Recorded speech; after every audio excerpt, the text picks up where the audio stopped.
Gurdeep supple जी, चूंकि लोगों के मन में उनके जेहन में इस बात का डर भी है, क्योंकि हमारे ही संविधान का अनुच्छेद 25 हमें धार्मिक स्वतंत्रता की इजाजत देता है। ऐसे में बार बार अनुच्छेद 44 की वकालत करके अगर समान नागरिक संहिता को लेकर आगे बढ़ती है सरकार, आपको लग रहा है कि ये ठीक है? मौजूदा वक्त की ये जरूरत है और देश भर में एक ही कानून लागू होनी चाहिए, चाहे वो किसी भी धर्म के लोग हों? चित्रा जी, पहले तो इस देश के अंदर जो सिविल कोड है और क्रिमिनल कोड है वो सबके लिए एक जैसा है, पर्सनल लॉज अलग हैं। और आर्टिकल 44 आपने ठीक बोला, ये कहता है कि स्टेट अटेम्प्ट करेगा, कोशिश करेगा कॉमन सिविल कोड के लिए जी। ये संविधान में लिखा हुआ है।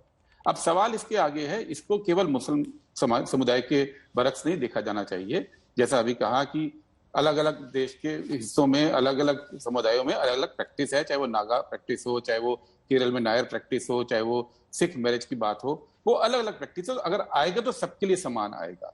अब सवाल ये कि इतना पेचीदा क्यों है, और पेचीदा है इसलिए खुद बीजेपी के अंदर भी इसमें कंफ्यूजन इस इशू पे बहुत ज्यादा रहा। और कैसे रहा, गौरव भाई मेरी बात सुने। जैसे 2012 में आनंद कारज एक्ट पास हुआ जो सिखों की शादी को लेके था। अब वो तो यूनिफॉर्म सिविल कोड के विपरीत दिशा में पास हुआ, लेकिन बीजेपी ने संसद के अंदर, अविनाश राय खन्ना जब उनके स्पीकर थे, इसको कहा कि आज हम एक नया इतिहास रचने जा रहे हैं और एक अच्छा काम करने जा रहे हैं। यानी जो बीजेपी यूसीसी की बात अपने मैनिफेस्टो में करती है, संसद में वो आनंद कारज एक्ट, आनंद मैरिज एक्ट के पक्ष में सपोर्ट में खड़ी होती है। इसी तरह से चूंकि ये पेचीदा मुद्दा है, तो मोदी सरकार और बीजेपी पार्टी भी अलग अलग धरातल पर खड़ी है।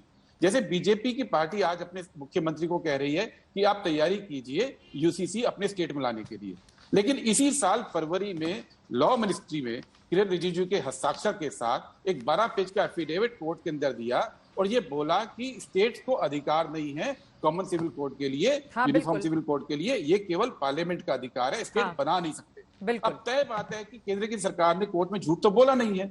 इसी तरह से आप दूसरी बात देखिए कि जब उसी एफिडेविट में और संसद में भी बोला गया है कि जो कॉमन सिविल कोड है उसके लिए हमको डिटेल में, बहुत पेचीदा मुद्दा है, ये मोदी सरकार का कहना है संसद के अंदर कि ये पेचीदा मुद्दा है, इस पे बातचीत करनी पड़ेगी, इस पे सेंसिटिविटी इन्वॉल्व है, इसलिए हम लॉ कमीशन को देंगे। ठीक है।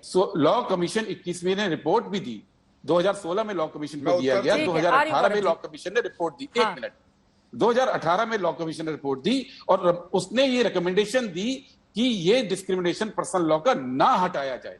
इसके बाद सरकार ने कहा हम दोबारा देंगे। कंसल्टेशन पेपर आज इंटरनेट पे है, आप इंटरनेट गूगल कीजिए, कोई भी कंसल्टेशन पेपर पे अपनी राय दे सकता है।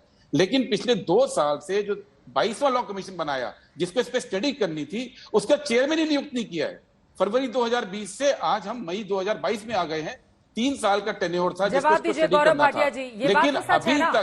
अभी तक उसका चेयरमैन, तो मेरा ये कहना है कि बीजेपी पार्टी और सरकार, ठीक है, लॉ कमीशन जो कहते हैं उसके थ्रू एक ड्राफ्ट पेश करें देश के आगे और देश उसमें अपनी राय रखेगा।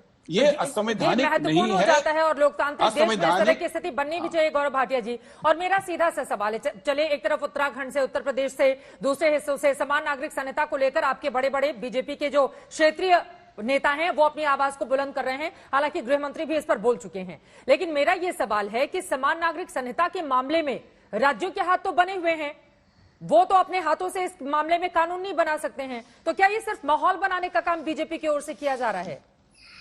अगर राज्यों के मुख्यमंत्री तक इसकी वकालत करते हुए आगे बढ़ने की कोशिश करने लगे तो कैसे बनाएंगे वो? आप तो कानून के जानकार हैं, आप बेहतर बताएंगे गौरव भाटिया जी। बिल्कुल, मैं उत्तर देता हूं कुछ बिंदुओं पे। सबसे पहले तो चित्रा जी, आपने कहा article 25। Article 25 is subject to 3 है, जिसमें कि लोक व्यवस्था, सदाचार और स्वास्थ्य आता है। लेकिन अनुच्छेद 14 equality before law, article 25 the right to life and liberty, आज जो हमारी बच्चियां हैं, खासकर मैं एक, अभी क्योंकि आपने मुस्लिम धर्म के संदर्भ में कहा, तो मैं एक बात पूछना चाहता हूं। बहु विवाह, क्यों एक जो है बीवी होगी उसको 3 और के साथ रहना पड़ेगा? मैं यह शोएब जमाई से पूछता हूं, क्या आप ऐसी बीवी के साथ रहेंगे अगर वो कहे मैं 3 और मर्द के साथ शादी करके एक छत में चाहती हूं आप रहे? उसके बाद हलाला, ये क्या है? ये है कि जब इनहेरिटेंस की बात होगी, जब जब एडॉप्शन की बात होगी, तो आप भेदभाव कर रहे हैं जो हमारा संविधान इजाजत नहीं देता। तभी मैंने कहा संविधान की चट्टान से जब धकियानूसी धर्म की सोच टकराएगी तो चट्टान ही रहेगी, धकियानूसी सोच जो है चूर चूर हो जाएगी। दूसरी बात, सप्पल जी अभी ज्ञान दे रहे थे, आप याद करिए चित्रा जी, एक महिला जिसको तलाक दिया गया था उसकी उम्र थी 62 वर्ष, 179 रुपए सर्वोच्च न्यायालय ने कहा इसको मेंटेनेंस मिलेगा।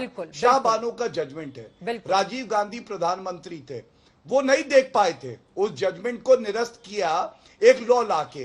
वो क्यों किया आपको मालूम है? Vote bank politics, vote bank politics को हटना होगा और एक सही सोच को देश को मिलना होगा। और मोदी जी हैं तो मुमकिन है संगी जी, मैं फौरन आपके पास आऊंगी, लेकिन उससे पहले मैं आ रही हूं गुरदीप साहब आपके पास। एक दिन वो भी आएगा। ये जो 3-3 शादियों की वकालत करने वाले लोग हैं, इनके चेहरे पर तो तमाचा पड़ेगा ना अगर ऐसा हो गया तो ये तो अच्छा फैसला है, इसका तो स्वागत होना चाहिए। महिलाओं को के हाथों में भी ताकत मिलेगी, इसी वजह से ज्यादा दर्द होता है आप लोगों को।